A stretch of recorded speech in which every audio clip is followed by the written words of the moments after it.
We just heard back from Congressman Bob Good about some of those things that are going to be in play in deciding the next Speaker of the House for Republicans. One of those candidates is friend of the show, Representative Kevin Hearn from Oklahoma. And Congressman, it's very interesting when we get to talk to these people because there is a vision that needs to be in place for the Speaker of the House because there are just so many things going wrong. And I think that one of the things that's so interesting about you is your experience with budgeting and finances, which is the entire reason this whole thing fell apart in the first place. So first of all, Congressman, I really want to appreciate you coming on the show. Thank you so much for your time.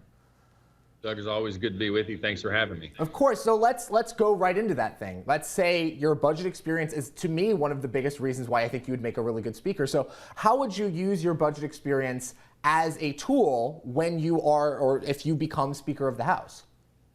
Yeah, Doug, I think part of the problem up here is we've done the same thing the same way for so long. And that's why you're seeing a lot of the uprising that's been happening throughout the year is we have a lot of institutional people here, been here a long time. There's nothing wrong with that. They don't get to put themselves here. They get elected. We all do. But it's time for a fresh face, somebody that's done something different for a long time before coming here just 4.5 years ago, to come and give something different, maybe paint over, if you will, just to do where it is actually getting the budget done, the appropriation bills done on time, funding the government on time, so we're not jammed up against a continuing resolution. Because the statements that were made, I didn't see the congressman's comments before me, but I've heard him say them enough, is that this is the same old wash, rinse, repeat that we've seen time and time again now basically since 2000. And that's what they're tired of, and that's what they push back on, and they used a rule, the motion to vacate, to get us where we are today. We spoke briefly with Congressman Good about that idea, that there is fractions within the caucus, that there are members that think we haven't gone far enough as Republicans in fighting back against the Democrats' agenda, and then there are some people who say maybe we need to be a little bit more canny and a little bit more pragmatic about these things. Congressman, how would you attempt to bridge that gap? Where do you see is the best way to bring the caucus together and fight back against the real enemy, which is the Biden administration? Well, certainly, the 9 months that I've been here as the Republican Study Committee chair, I've worked with 176 members, 80% of the caucus across many different issues, worked heavily on H.R. 1, the energy policies that we put forth out of the House that, everybody worked on in a bipartisan way. When I say bipartisan from each end of our ideology to get to the solution. And same thing with H.R. 2. And I've said many times on this show and others that the three things that we can control in our national security is energy policy, the southern border policy, and economic policy. And I would argue that the first two we've accomplished this year. But the economic policy is hard. I think it's really the hub, the problem of everything that we've had in America for a number of years now. It's why we have $33 trillion in debt, and we continue doing the same thing over and over and over and expecting different results. And I think that last narrative of doing the same thing over and over and having people be here, 10, 15, 20 years, it's the same leadership style. And we've got to have somebody that's actually looking at this from a different perspective. And I've done that. I've looked at the budgets now, worked on the budgets for the last 3 years heavily to get results of a balanced budget. And we need to do that going forward. And that's what the American people do every day. Our cities, our states, our businesses have to do it. They wonder why we can't. Yeah. Congressman, let's say that come the next election cycle for Speaker, the caucus comes together and says, Speaker Kevin Hearn, you are now in charge. What is the first thing that you do? We've talked a little bit about the budget. Do you find that the budget should be the first priority, or are there other things that you think that the Republican Speaker needs to do before moving on to those types of issues? Well, certainly this Speaker race, or if you want to call it that, certainly we're still looking and taking in input from members. Have lunch here in a minute. We've been talking till 2 o'clock this morning with different waves of people coming by the office and talking and expressing their concerns. But the first task at hand for the new Speaker next week will be to finish the appropriations process and try to get it done before the November 17th deadline, or we're going to have another continuing resolution or a shutdown. And so, this is going to be about a 7 or 8 day hiccup in our schedule, which is really going to put a lot of pressure on. So I think sitting down, coming to an agreement of what that appropriation process looks like for the remainder of our time before this CR expires is going to be critical. Then, see how we get the government, negotiated with the Senate and the House and come together with consensus. It's going to be a lot of work to get done, and we're going to have to all commit to being here to get it done. Congressman, the way that McCarthy was removed was due to a rules change where only one member of the House was able to bring up, or was needed to bring up, a motion to vacate. Do you anticipate those changing back to the former setup, or would you continue as Speaker with those rules in place? Yeah, I have a different opinion with some people. My position has been that this was in place for 200 years. It was only changed by Speaker Pelosi so she could put forth radical policies and not have to worry about having a motion to vacate. And we saw what she did.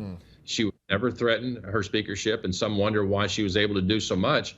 Well, if you basically have a dictatorship of the House and have no repercussions of taking her out, which she didn't, and just to remind everybody, then you had to have the minority leader, which was Kevin McCarthy, or the majority leader, which was Steny Hoyer, and do a motion to vacate. And then she can only be vacated with the majority of the majority. Today, it's different than that. It's a majority of the House, the majority of the people's House, and it can be called by one person, which is what we saw. And so as we go forward, I'm not fearful of having a motion to vacate. For me, I think my deal has been, I've always said we need to hold leaders accountable, whether it's been in business for 35 years or whether it's been in the House of Representatives for 5 years. And, like now, the membership would be the one that would want to change that, and I don't think there's 218 votes to change it. One of the reasons that McCarthy was also removed from his position was a perceived willingness on the Speaker's behalf to work with Democrats to get things done. There are some people in the caucus, and of course there are some people in the party, that believe it is impossible, you cannot work with the Democrats to get things done. Others believe in a more bipartisan, let's find common ground that we agree on to get things done, and let's pass the conservative policies that we can actually do. What would your philosophy as Speaker be? Well, it's a different day. The last time we saw the bipartisan working relationship really work was when Democrats weren't about weaponizing, the government, when they weren't about open borders, when they weren't about, abortions upon demand all the way until birth.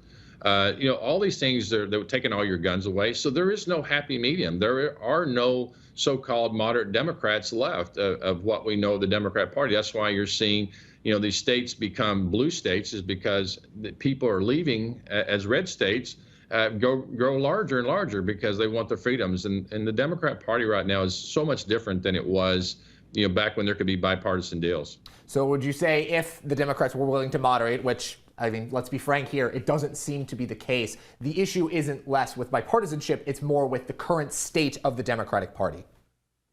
That's what I believe. Listen, we all have friends. You have to be able to separate the friendship from the politics. There are a lot of friendly people on the left, but when it comes to political ideology, you just can't agree with them. It's just not practical. And they would say probably the same thing about us. So we're very polarized. We have to find a way to lead. And right now, the way to lead is we have the majority. We have 221 Republicans. We need 218 of those to get bills passed without having Democrat assistance. And so we've got to work to that. It's going to be hard. I'm willing to look at the task ahead of us and use my vast leadership experience over all these years to move forward. But I'm continuing to talk to members, going and talking to having luncheons with members, and we'll continue to do so. We'll make that decision before the obviously next Tuesday vote. To that point, you are the leader of the Republican Study Committee, which, to my knowledge, is the largest group of Republicans on the Hill. I don't think that there's a group that's particularly larger. How do you view that as benefiting you as in a potential leadership position? Would you see that as sort of like really good experience, or would you say like, oh, these are some things that line up, but we could also do more, we could go further? Well, the very conservative policies that you're hearing about right now, we have actually do the work on that with the RSC. And so what I have always taken the position of with RSC is that I will listen to the members, run the ideas by, talk to them, have dialogue around them before I put forth anything out there. One of the things that you will never find that I have done since I've been in Congress is talk ill of a fellow Republican. I believe that making others look small so that you can look tall is not a good way to lead. I think you have to take the hard route, which is use your vast experiences, come together, listen to people, and see if you can find a way forward, and being very transparent with what that solution is. That's something that I have not seen since I've been in Congress up here on either side of the aisle. Is deals have been worked out, but they've never been told about until you see what we see right now, which is a blowing up of the Republican Party. Congressman Kevin Hearn, thank you so much for your time, and good luck come Tuesday. Thank you so much. All right, well, we got more here on Salem News Night. Don't touch that dial.